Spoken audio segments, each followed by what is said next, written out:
Hello, I'm Sylph, and welcome to Soul Studio. While playing Chapter 4 of Deltarune, I discovered something game-changing that I haven't seen anybody else talking about. It's a way to get infinite heals, dark dollars, and if you're patient enough, revivement. And it all starts with a Mizzle. At first glance, there's nothing obviously broken about them. Their attacks aren't too difficult, and they're pretty simple to defeat since 2 of the 4 acts you can do will make them tired, and let RAAAAAAAH pacify them.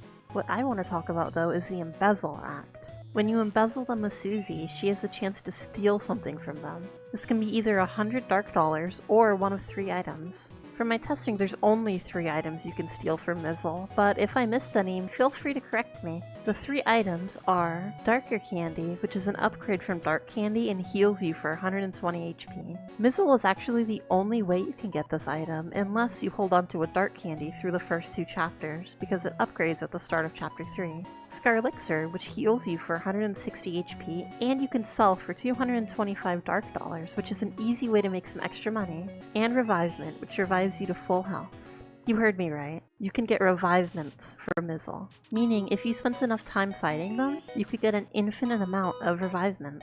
The reason this is so helpful is because, to my knowledge, there are only a limited amount of revivement in the entire game, and if you fought the secret boss in Chapter 3, you'd know how rare and necessary these are.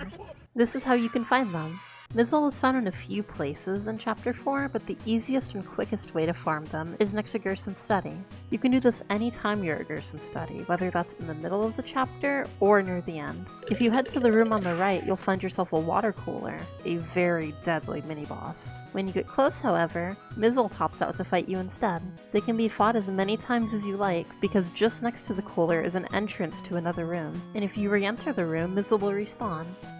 The best way to farm items from them, in my experience, is to keep them both alive until you're able to either pacify or spare them both at the same time. Their combined attacks are usually a bit easier than their individual attacks. Start every turn by acting and embezzling them with Susie. This will make them tired, increase their spareability by 35%, and have a chance of stealing an item. If it doesn't work though, you can embezzle them again until you manage to steal an item. After you've stolen from them, you can no longer steal from that Mizzle again. Luckily, each battle has 2 Mizzle, which means once you've finished with the first, you can move on to the second, meaning every battle you get 2 chances to get the item you want. The things you'll usually get from them, in order of rarity, are 100 dark dollars, then Scarlixer, then Darker Candy, then most rare, Revivement. To speed the process up, during some attacks, Mizzle will make spotlights, and if you're seen by them, it will initiate an attack where they chase after you. The thing is that whenever they hit you, they disappear, which means if you run into all of them, they all disappear, and that ends their turn automatically.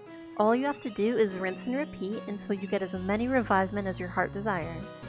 Remember to keep an empty spot in your inventory though, and take advantage of your storage, because if you have too many items on hand, you won't be able to steal anymore. Though if this happens mid-battle, you can always use an item to clear out a spot. After doing this for a while, I managed to fill up my inventory, my storage, and get an absolute metric ton of dark dollars. I hope this knowledge helps you too, and one day comes in handy for any hard bosses you may fight in the future, especially those that down you instantly. If you enjoyed this, please like the video. I want to let as many people as I can know about this, and liking the video helps spread it around more. If I was wrong about anything, or if there's just something you'd like me to talk about in the future, feel free to leave a comment and let me know. I'll be sure to check it out. Thank you so much for watching, my friend. I hope you have an incredible day.